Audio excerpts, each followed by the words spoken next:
जय Hind friends. Naming reaction का आज मैं लास्ट वीडियो लेकर आया हूं जिसमें आज हम 6 इंपॉर्टेंट नेमिंग रिएक्शन को करने वाले हैं।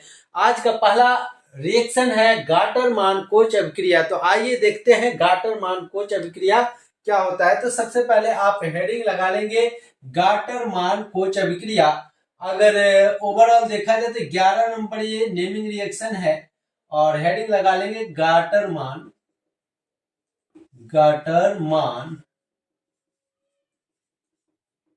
कोच अभिक्रिया।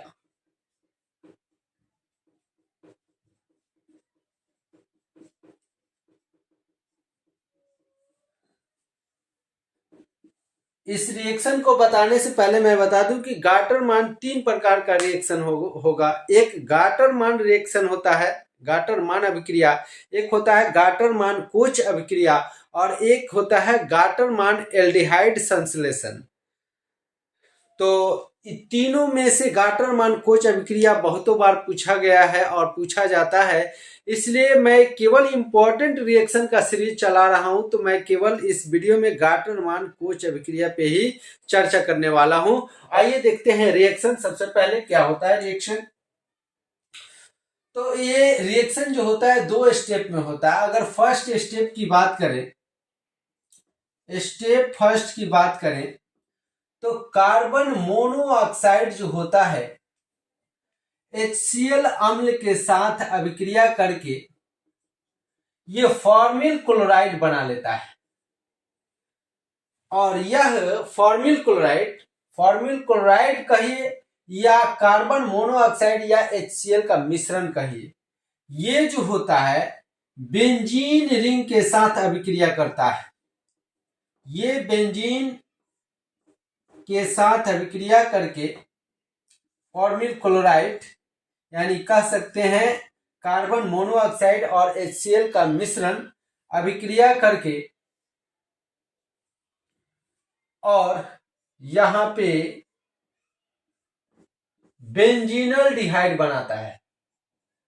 और यहां से क्लोरीन जो है यहां बेंजीन पर उपस्थित हाइड्रोजन के साथ अभिक्रिया करके, यहां पे उपस्थित हाइड्रोजन के साथ अभिक्रिया करके ये वाला क्लोरीन और HCl बना लेता है।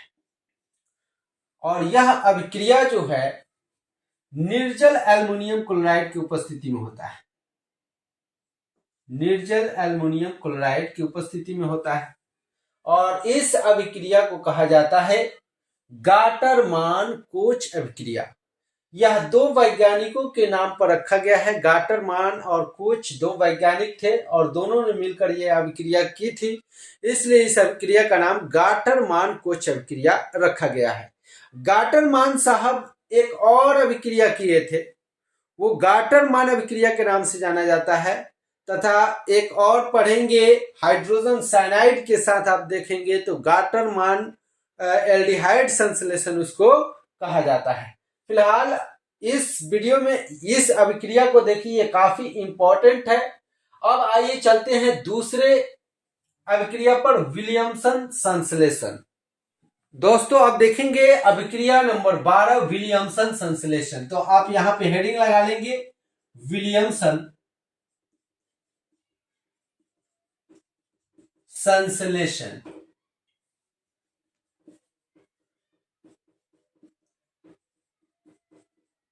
और इसको हम देखते हैं कि यदि सोडियम फिना ऑक्साइड की अभिक्रिया किसी एल्काइल हैलाइड से कराते हैं तो इस स्थिति में ये हाइड्रोजन तत्व जो है, हैलाइड जो है, इस सोडियम के साथ अभिक्रिया करके लवण बना लेता है।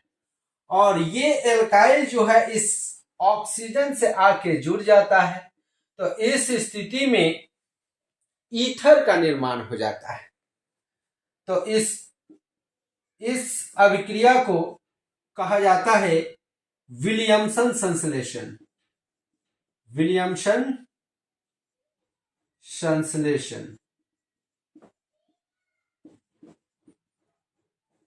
इसका भाषा लिखना हो, क्योंकि आप कोई भी अभिक्रिया एग्जाम में यदि आंसर करेंगे उस अभिक्रिया का, तो आप पहले हेडिंग लगाइएगा, भाषा लिखिएगा, उसके बाद रिएक्शन को लिखिएगा। तो आप भाषा कैसे लिखेंगे कि जब सोडियम फिना ऑक्साइड की अभिक्रिया किसी एल्काइल हाइलाइड से कराते हैं तो इस अभिक्रिया के परिणाम स्वरूप ईथर बनता है, और इस अभिक्रिया को विलियमसन संश्लेषण कहा जाता है। एग्जाम्पल के तौर पे अगर देखें, यहां पे मान लीजिए मेथाइल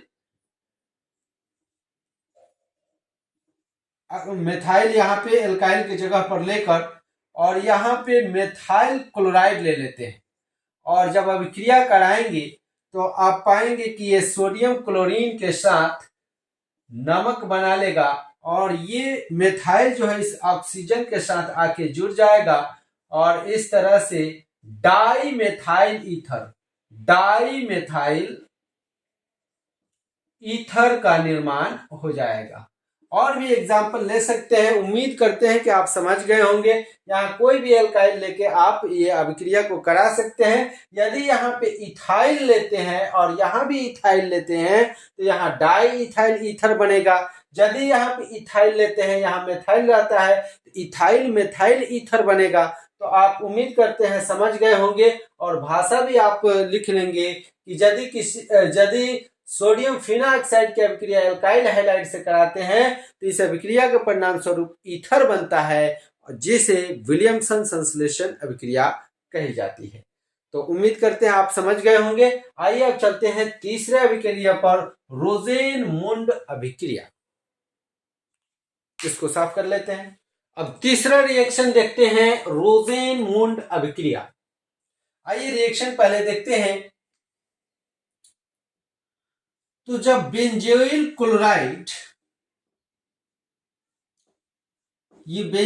क्लोराइड को अवकीर्त करते हैं प्लेडियम या बेरियम सल्फेट उत्प्रेरक की उपस्थिति में, तो इस स्थिति में ये हाइड्रोजन जो है यहां से क्लोरीन को विस्थापित कर देता है, हाइड्रोजन का एक परमाणु, और इसके साथ बना लेता है HCl, और एक हाइड्रोजन इस ऑक्सीजन के साथ जुड़कर, और यहां एल्डिहाइड का फंक्शनल ग्रुप हो जाता है, और ये बन जाता है बेंजीनल डिहाइड।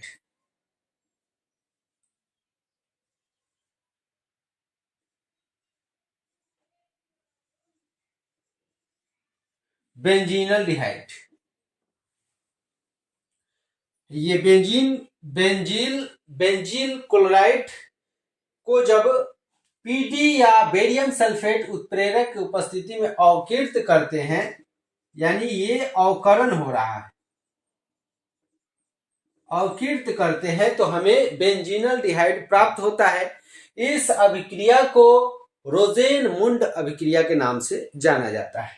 सबसे पहले आप भाषा लिख लेंगे कि जब बेंजाइल क्लोराइड को पीडी या बेरियम सल्फेट उत्प्रेरक की उपस्थिति में अवकीर्त किया जाता है तो बेंजीनल डिहाइड प्राप्त होता है। यह अभिक्रिया रोजेनमुंड अभिक्रिया कहलाती है। आइए आज का चौथा और ओवरऑल 14वें रिएक्शन को देखते हैं, रीमर टीमन अभिक्रिया। आइए आप देखते हैं रीमर टीमन अभिक्रिया। आइए जल्दी से देख लेते हैं। जब फिनॉल की अभिक्रिया, जब फिनॉल को, आपको पता होगा कि बेंजीन रिंग के साथ जब अल्कोहल का फंक्शनल ग्रुप जुड़ता है तो इस कंपाउंड को फिनॉल कहा जाता है। तो जब फिनॉल को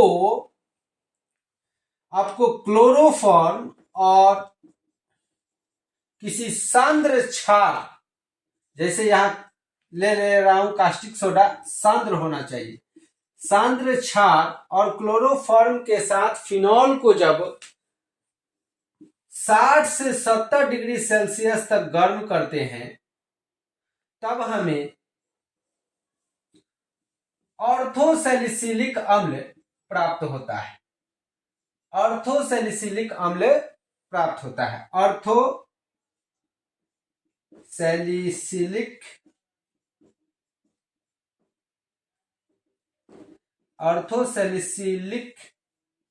अम्ल प्राप्त होता है और अल्प मात्रा में पैरासिलिसिलिक अम्ल भी प्राप्त होता है। तो मुख्य उत्पाद के रूप में ऑर्थोसैलिसिलिक अम्ल बनता है। और यहाँ पे अगर देखें तो सोडियम जो है 3 क्लोरीन है, तो यहाँ 3 लगा लेते हैं, सोडियम क्लोराइड बना लेगा। और उसके बाद यहाँ पे 3 लगा लेते हैं और उसके बाद यहां से आपका OH जो है, और OH जो है हाइड्रोजन के साथ यहाँ पे H2O भी बना लेगा। तो इस तरह से मुख्य उत्पाद ये बनता है ऑर्थोसैलिसिलिक अम्ल। जब किसी फिनॉल को क्लोरोफॉर्म और सांद्र किसी भी क्षार की उपस्थिति में गर्म करते हैं 60 से 70 डिग्री सेल्सियस तक, तो ऑर्थोसैलिसिलिक अम्ल प्राप्त होता है और इस अभिक्रिया को रीमर टीमन अभिक्रिया के नाम से जाना जाता है। आई होप आप समझ गए होंगे। चलते हैं अब अगले रिएक्शन, हाफमैन ब्रोमाइड अभिक्रिया। अब इस वीडियो के लास्ट 2 रिएक्शन रह गए हैं, जल्द से जल्द इसको करके समाप्त किया जाए और अगले वीडियो में मैं लेकर आऊंगा बेसिक कुछ ऑर्गेनिक केमिस्ट्री का, और उसके बाद में लेकर आऊंगा IUPAC नामांकन का एक शानदार वीडियो। आइए अगले रिएक्शन पे चलते हैं। आइए लास्ट रिएक्शन देखते हैं, पार्किन अभिक्रिया। पार्किन अभिक्रिया में कुछ इस प्रकार से होता है, बेंजीनल डिहाइड CHO, बेंजीन रिंग में एल्डिहाइड का फंक्शनल ग्रुप जुड़ता है, बेंजीनल डिहाइड कहा जाता है। बेंजीनल डिहाइड को एसिटिक एनहाइड्राइड, एसिटिक एनहाइड्राइड क्या होता है, तो CH3COO का ट्वाइस लेते हैं और ये दोनों जो है ऑक्सीजन से जुड़ा होता है, इसको बोला जाता है acetic anhydride. Acetic anhydride, acetic anhydride benzaldehyde को एसिटिक एनहाइड्राइड से अभिक्रिया कराते हैं, वो भी सोडियम एसीटेट की उपस्थिति में। सोडियम एसीटेट के उत्प्रेरक के रूप में होता है। सोडियम एसीटेट उत्प्रेरक के रूप में होता है। सोडियम एसीटेट की उपस्थिति में एसिटिक एनहाइड्राइड की अभिक्रिया आप बेंजीनल डिहाइड से जब कराते हैं तो इस स्थिति में सिनामिक अम्ल प्राप्त होता है। सिनामिक अम्ल क्या होता है, तो इथीन से आपका कार्बोक्सिलिक अम्ल का फंक्शनल ग्रुप जुड़ा होता है, इसको बोला जाता है सिनामिक अम्ल।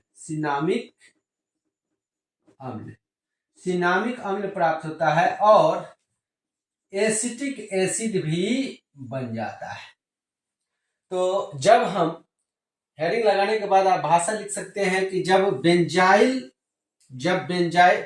बेंजीनल डिहाइड की अभिक्रिया एसिटिक एनहाइड्राइड से कराते हैं सोडियम एसीटेट की उपस्थिति में, तो सिनामिक अम्ल प्राप्त होता है। यह अभिक्रिया पार्किन अभिक्रिया कहलाती है। उम्मीद करते हैं कि ये सभी रिएक्शन आपको समझ में आया होगा। ये टोटल अगर तीनों वीडियो में देखा जाए तो कुल टोटल 16 नेमिंग रिएक्शन मैं करा चुका हूं और सब एक से बढ़कर एक काफी इंपॉर्टेंट है, कोई भी एग्जाम में आ सकता है। तो मैं आशा करता हूं कि आप इन सब को अच्छा से प्रैक्टिस कर लेंगे। आप हेडिंग लगा के सबको लिख लीजिएगा, रिएक्शन को बार बार प्रैक्टिस कर लीजिएगा, क्योंकि आपके एग्जाम के दृष्टिकोण से काफी ज्यादा इंपॉर्टेंट है ये सभी नेमिंग रिएक्शन। दोस्तों मिलते हैं अगले वीडियो में। अगले वीडियो में मैं हूं कि एक ऑर्गेनिक का एक छोटा सा बेसिक का वीडियो लाऊं, उसके बाद हम यदि नोमेनक्लेचर का वीडियो लाते हैं तो बहुत मजा आएगा कार्बनिक यौगिकों का नामकरण पढ़ने में।